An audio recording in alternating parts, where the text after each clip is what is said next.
Sharing is caring dahil may bato-bato sa langit, ang tamaan ay huwag magalit. Ako lamang po ay nagbibigay advice sa inyo na sana tigilan nyo na. Dahil hindi po yan dito inaalaw, lalo na yung sinasabi ninyong silent live na yan, na nakatutok lamang sa isang lugar ang inyong cellphone during live.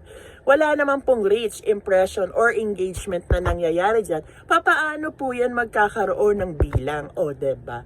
Maaaring sa ibang platform ginagawa niyan dahil may mga tools pa sila doon ginagamit during silent live or silent live streaming.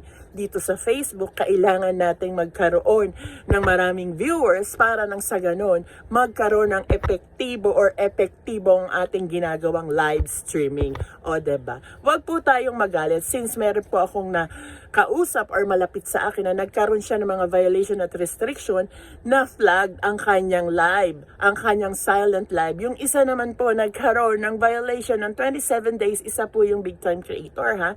Kaya tigil-tigilan nyo na po yung silent live na yan. Hindi po yan makakatulong. Maaari sa ngayon hindi kayo nakikita or yung system ni Meta or yung AI ni Meta World ay hindi tayo napapansin, pero mas mabuti ng mas maaga para na sa ganun hindi natin makamit ang violation at restriction. Nabubulol ako. Kaya please lang po, huwag, it's a no-no!